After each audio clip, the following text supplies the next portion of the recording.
Assalamualaikum warahmatullahi wabarakatuh. Yang terhormat Bapak Profesor Dr. Maftuhin MAG selaku Rektor UIN 1 Tulungagung, yang terhormat Profesor Dr.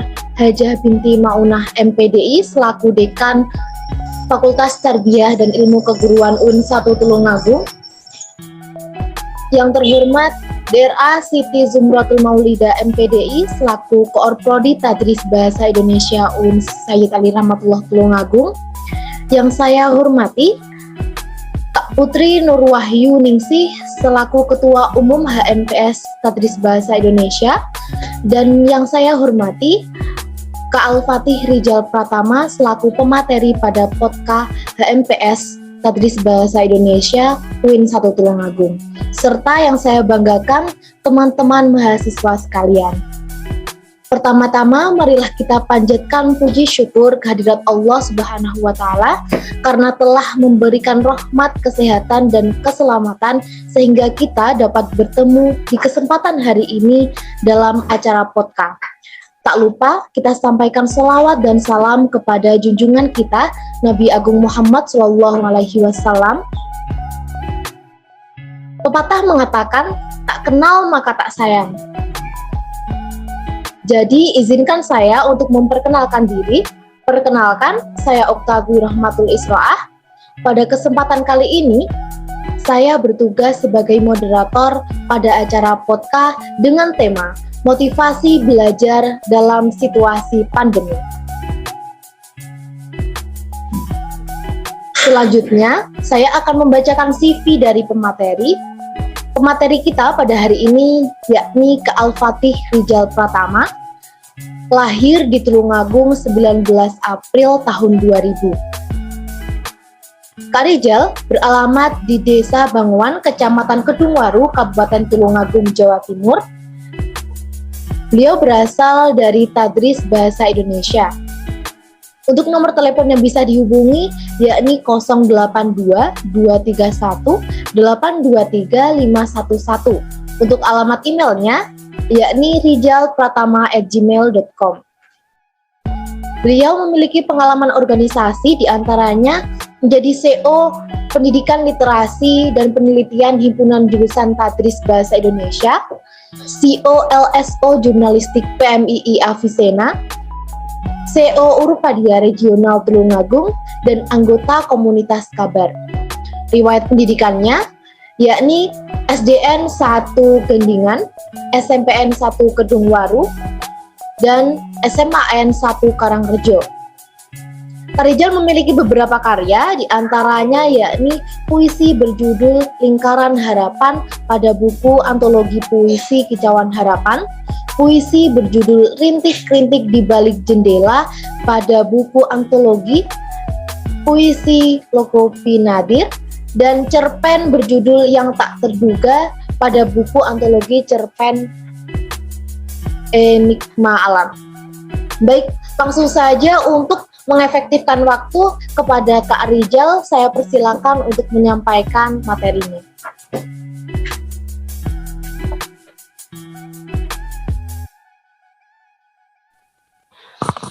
Oke, terima kasih sebelumnya. Suara saya terdengar ya, Mbak?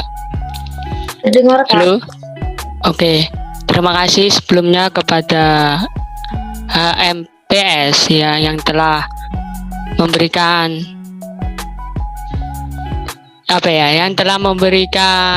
amanah kepada saya untuk bisa ikut memberikan sedikit pembicaraan terkait motivasi pembelajaran di era pandemi. Ya, ini sistemnya podcast ya, ini podcast ya. Oke, kita sharing-sharing aja. Sebenarnya kalau terkait motivasi pembelajaran di era pandemi ini, motivasi sendiri adalah dorongan. Kalau saya masuk seperti itu, ada suatu dorongan yang bisa memicu kita semangat di era pandemi seperti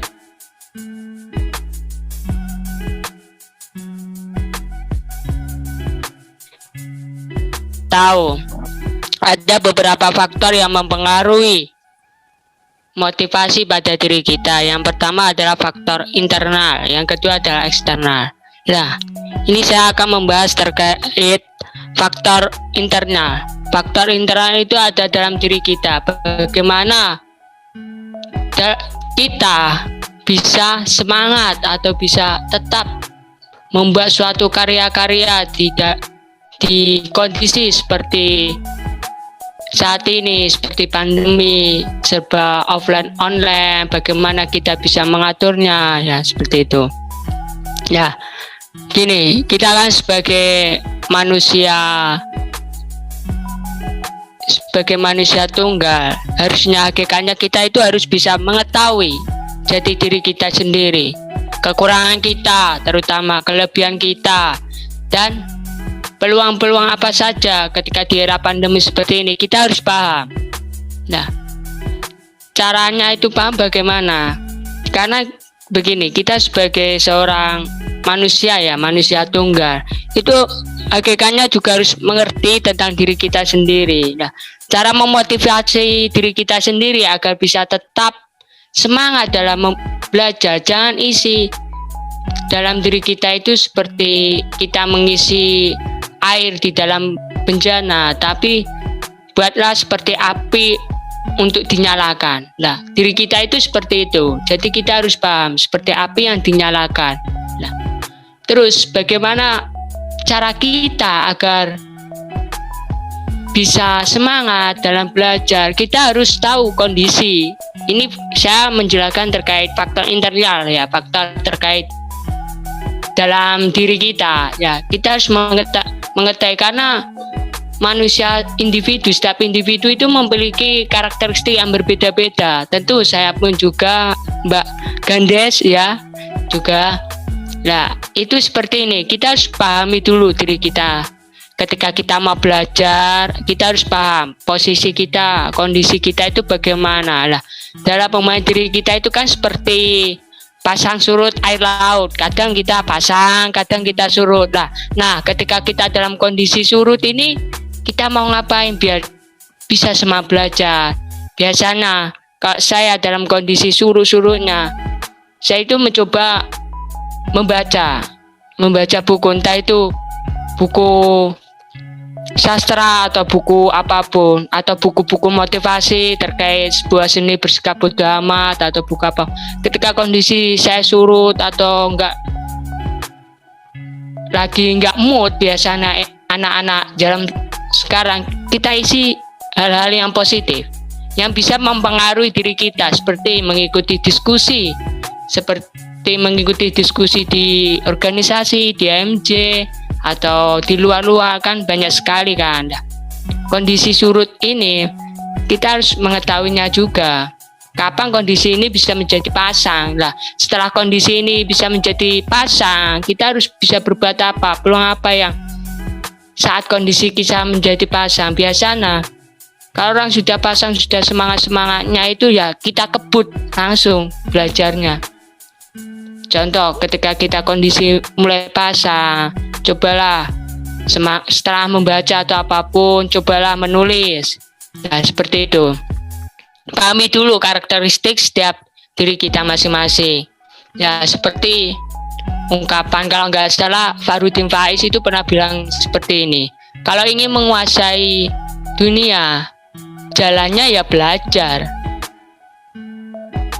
Amunisinya ya membaca, dan senjatanya menulis. Lah, itu suatu motivasi sebenarnya terkait itulah. Salah satunya bisa menguasai dunia itu dengan kita harus belajar. Lah, belajar itu apa yang harus kita baca? Itu salah satunya adalah membaca. Ya, ini pentingnya membaca itu kan di sini. Kalau terkait kita harus paham terkait diri kita itu, cobalah sekali-kali bacalah buku, tapi buku itu kamu katamkan satu buku kamu katam.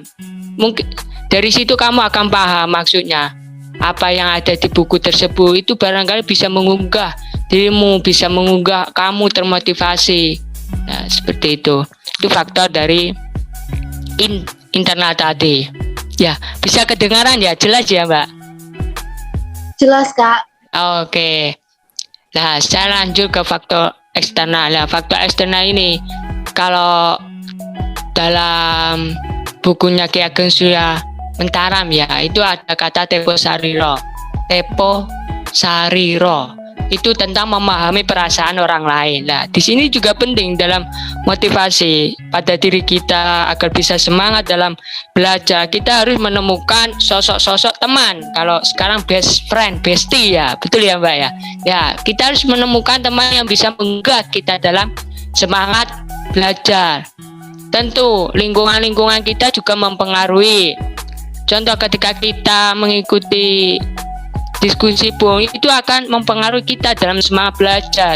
Gaya belajar pun kita pasti berbeda. Contoh saja ketika membaca, pasti sudah paham, wah ini ada paragraf induktif dan deduktif, ini kalimatnya yang penting ini, wah ini membahas dari halaman ini membahas tentang harapan, itu akan ketara, wah ini karakteristiknya tokoh itu seperti ini, itu akan mempengaruhi gaya belajar. Dan itu juga akan mempengaruhi kepenulisan juga. Coba ikut diskusi-diskusi apapun lah di organisasi atau di ormawa, itu akan mempengaruhi kita dalam pola pikir. Nah itu tentu akan di era kondisi saat ini, di era pandemi, kita harus bisa membagi suatu waktu. Kan sekarang sudah lumayan agak reda, jadi kuliah pun bisa offline lah. Di situasi itu coba berkumpul bersama teman-temanmu, berbicara atau diskusi atau terkait obrol-obrol, itu akan mengunggah kepekaan sosial. Nah itu nanti akan mempengaruhi juga dalam sistem pembelajaran. Jadi cari teman-teman yang bisa kamu buat dirimu semakin semangat belajar. Tentu itu sebagai PR buat teman-teman. Pastilah mempunyai teman yang bisa menggugah semangat dalam belajar. Apalagi di era seperti ini ya. Tak lupa terkait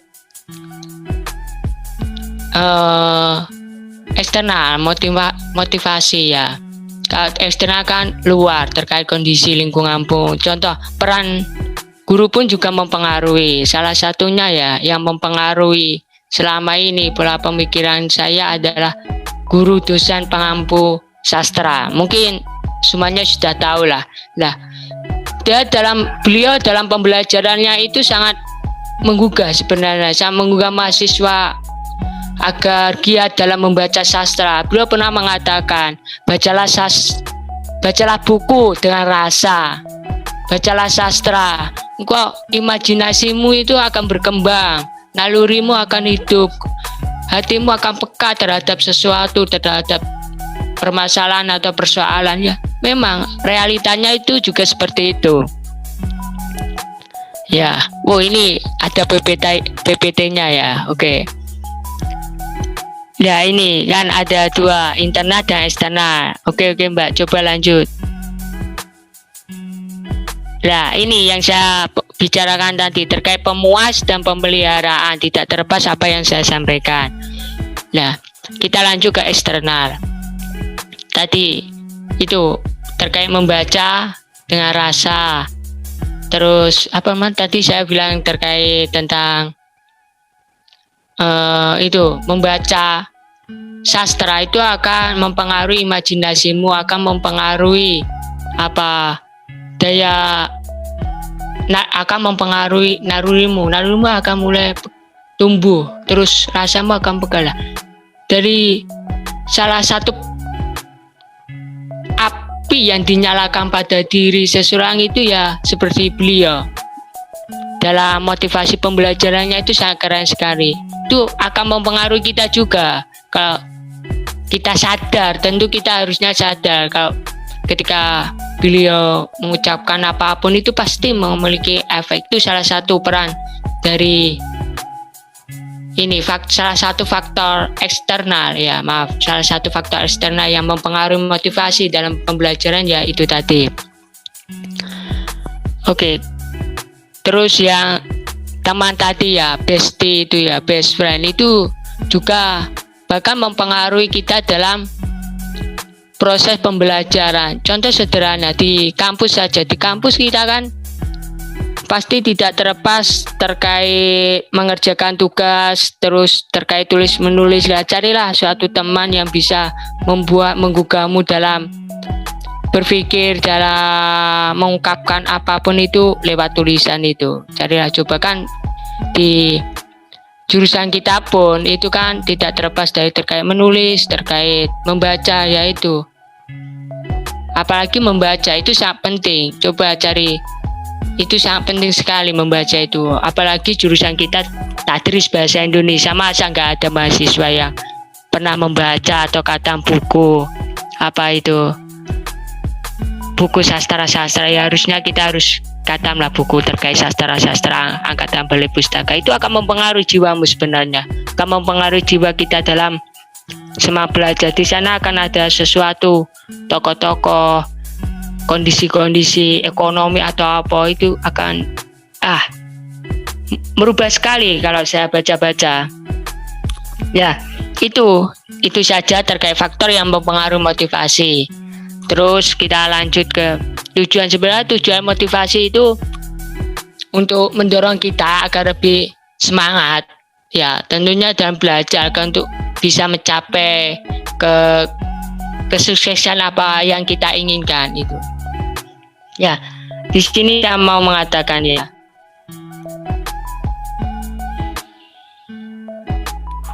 kalau dalam pembelajaran ya jangan takut salah. Karena banyak orang yang berasumsi bahwa salah atau kekeliruan itu kan hal yang memalukan ya. Betul apa gitu, Mbak? Ya kan, kita kan tergapah, aku misal kamu ada kegiatan gitu, coba kamu maju, coba gini, aku nggak bisa, aku belum gini lah, cobalah kamu maju dulu, cobalah, nanti kesalahan kamu itu kamu akan tahu lah, dari kesalahan tersebut nanti akan membentuk suatu kebenaran, suatu jalan. Tiba ngene lah, nanti akan paham itu. Nah itu, jangan pernah takut untuk salah atau mencoba, jangan pernah. Itu penting itu dalam kehidupan itu. Terus ya, aku teringat kata Socrates, hidup yang belum teruji adalah hidup yang tak bermakna. Jadilah ujilah hidupmu.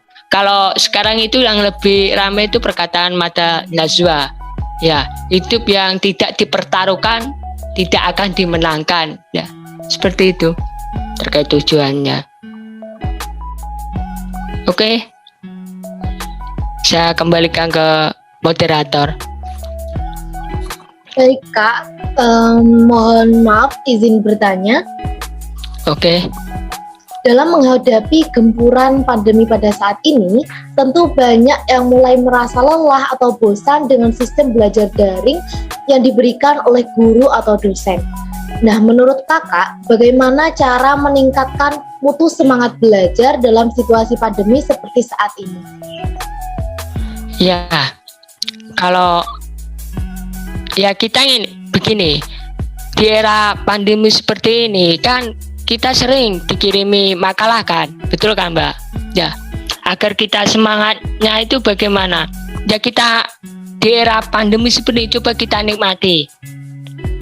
Coba ini kekurangannya itu di sini. Coba kamu baca makalah temanmu. Setelah membaca terus apa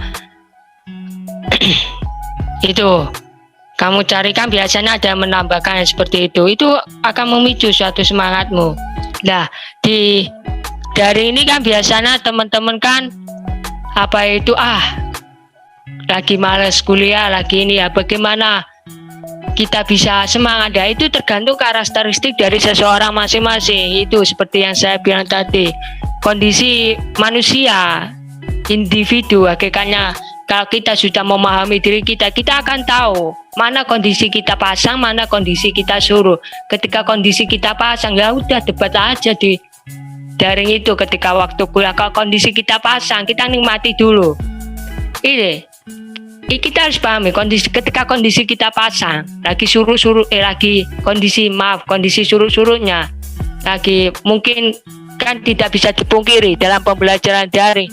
Pasti kalau kita menganalisisnya, pasti ada kondisi ketika kita lagi terpuruk, ada kondisi ketika kita lagi mood lah.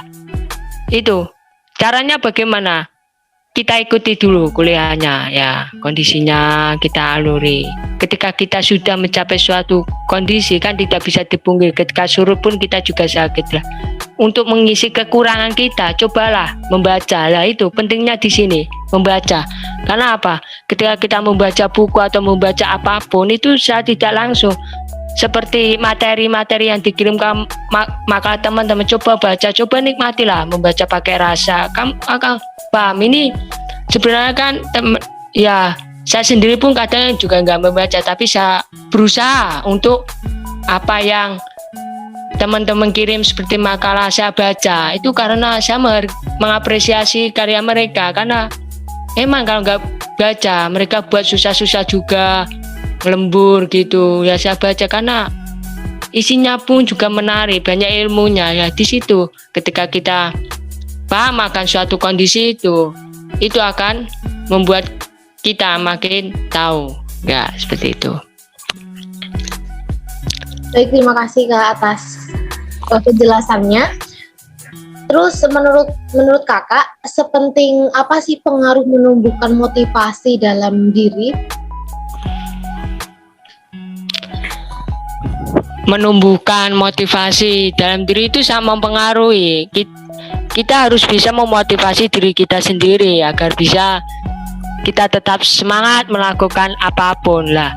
Kalau kita sering-sering sambat atau apa-apa, jarang memahami diri kita sendiri, waktunya kita lelah atau waktunya kita lagi begini, lagi surutnya atau lagi pasang malah nggak tahu, malah dienak-enakan lah. Itu pentingnya motivasi di situ agar ada kita memiliki suatu planning mau melakukan hari ini apa, planning besok saya mau melakukan ini. Jadi kita akan lebih fokus kalau kita bisa memotivasi diri kita sendiri lah. Motivasi diri kita sendiri itu terkadang orang lain kalau bicara terkait motivasi itu kadang setiap individu itu ada yang nggak nyampe. Karena apa? Karena itu adanya ketergantungan, karena nggak tertarik atau dia punya cara lain lah, seperti itu. Itu penting motivasi untuk menumbuhkan diri kita sendiri agar bisa kita planning, agar bisa kita mengetahui arahnya. Oh, saya hari ini mau melakukan ini, hari ini mau melakukan ini ya.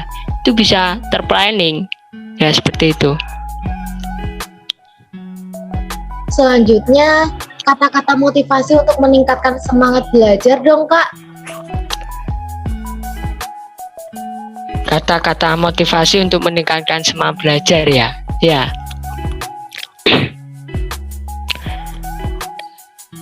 Sebenarnya sederhana.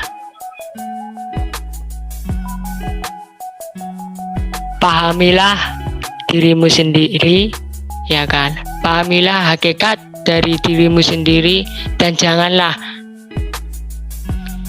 dalam perjalanan jangan engkau isi dirimu sendiri dengan air yang dimasukkan ke bejana, tapi buatlah suatu api yang dinyalakan. Ya, seperti itu. Baik, terima kasih atas jawabannya Kak. Alhamdulillah. Ya. Amin. Baiklah, demikian tadi materi yang telah disampaikan narasumber kita pada kesempatan kali ini. Terima kasih saya ucapkan kepada Kak Rijal sebagai pemateri dan seluruh peserta atas partisipasinya sehingga acara ini bisa berjalan dengan lancar dan sukses. Saya mohon maaf jika terdapat kesalahan kata dalam pengucapan dan akhirnya kita pamit undur diri. Mudah-mudahan materi yang sudah disampaikan bermanfaat dan membuat kita semua tergerak untuk mengikuti praktik baik yang telah dilakukan. Amin. Terima kasih. Wassalamualaikum warahmatullahi wabarakatuh. Waalaikumsalam warahmatullahi wabarakatuh.